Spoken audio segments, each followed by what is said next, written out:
ginagawa ng lahat ito ni Jomar para sa kanyang mahal.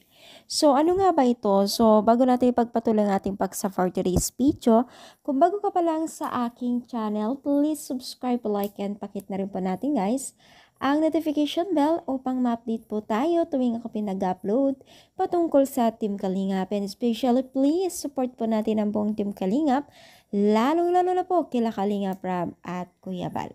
So, ano nga ba ito ginagawa o sinasakripisyo? So, nagsasakripisyo para sa kanyang magiging mahal. Yes, para nga ba ito kay Carla?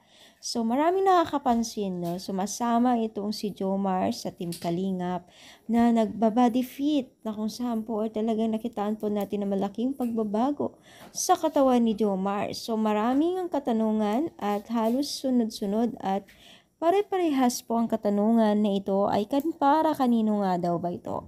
Para nga ba daw kay Carla na kanyang mahal, kaya naman po siya nagpapa-body fit at talagang nagkakaroon na rin po siya ng muscle, ano.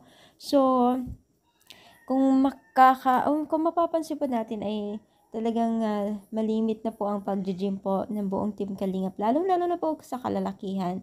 At syempre kasama nila itong si Kalingap Jackie na nag-gym po sa kanilang tagpuhan o isang gym na tagpuhan po ng mga ito, no? So, why not, no? Para sa mahal ni Jomar someday kasi alam naman po natin na nakapaka-attract din po ang sa lalaki nag-gym, no? Kasi lumalaki yung mga muscle, ganon.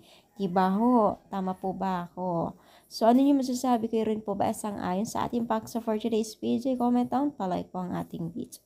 Sige, thank you so much. More power and God bless po, guys.